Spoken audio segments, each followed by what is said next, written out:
आप सभी जानते हैं कि गुजरात के अंदर गुजरात के बड़बोले गृह मंत्री सदंतर निष्फल रहे हैं। गुजरात ड्रग्स का हब बन चुका है, शराब का हब बन चुका है, दारू जुगार आप देखो तो खुले आम पूरे गुजरात में चल रहे हैं। यानी इसमें करोड़ों रुपए की इनकम होती है।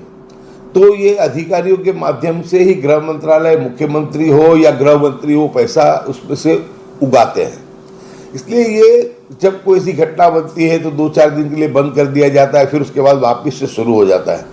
लेकिन बहुत दुख की बात है कि 2014 में आप सभी को मालूम है कि एमडी ड्रग्स जो है, जब इसकी शुरुआत थी उसका विधानसभा में मैंने उठाया था। नामदार हाईकोर्ट में मैंने पीआईएल दाखिल की थी मेरे अपने निजी खर्चे से, और एमडी ड्रग्स को मैंने एनडीपीएस में डलवाने का काम किया था। और उस वक्त भी मैंने कहा था कि जिस तरीके से पंजाब जो है वो उड़ता पंजाब बना हुआ है, आने वाले दिनों में गुजरात भी है वो उड़ता गुजरात बन जाएगा।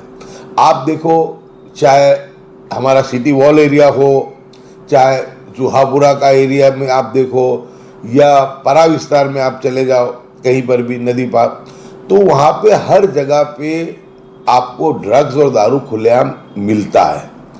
और इतनी इसकी वो बढ़ गई है कि घर घर जो अब ये बच्चे इसकी लतों में लगे हैं, और उसी वजह से गुनाहखोरी भी बढ़ रही है, और उसी वजह से जो है मर्डर की घटनाएं भी, बहुत सब हत्याओं की घटनाएं भी हमारे सामने आ रही है।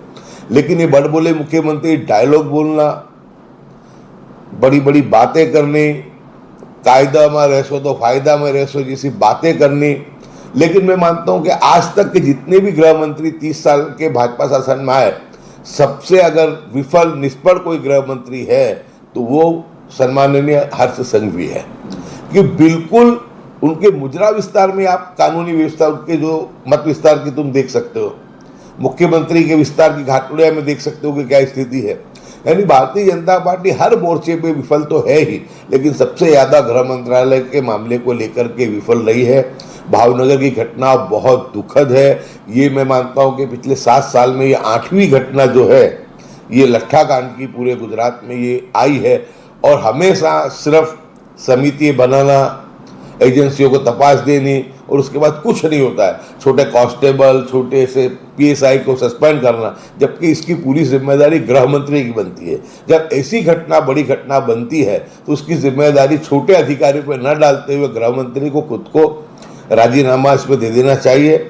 आप मेरे विस्तार की बात करो कि मनपसंद जिम खाना जो दरियापुर में आया हुआ है, 150 से ज़्यादा लोगों की वहाँ पे धरपकड़ हुई। इसके पहले भी हुई थी, 6 महीने पहले, उसके पहले भी हुई थी।